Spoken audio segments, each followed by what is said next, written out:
దశావతారాలు అంటారు కదా! ఈ దశావతారాల్లో విష్ణుమూర్తివి ఒక కృతయుగంలోని ఎన్ని అవతారాలు ఎత్తాడు? మీకు తెలుసుకోవాలనుందా? Hi everyone, this is Hari. Welcome to my channel. మీరు గనక నా ఛానల్ ఫస్ట్ టైం చూస్తుంటే లైక్ చేయండి, షేర్ చేయండి, సబ్స్క్రైబ్ చేయడం అసలు మర్చిపోకండి.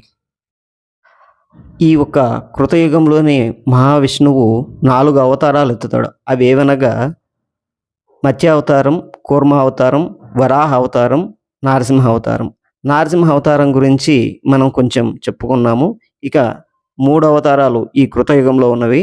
ఈ మూడిటిని కొంచెం చెప్పుకునే ప్రయత్నం చేస్తాం ముందు ముందు వీడియోల్లో. ఈ ఒక్క కృతయుగంలోని 4 అవతారాలకు గల కారణం, ఈ కృతయుగం ఒకటే 17,28,000 సంవత్సరాలు ఉండడం వల్ల దీంట్లో విష్ణువు దుష్ట సంహారణ కోసం 4 అవతారాలు ఈ ఒక్క కృతయుగంలోనే జరుగుతుంది.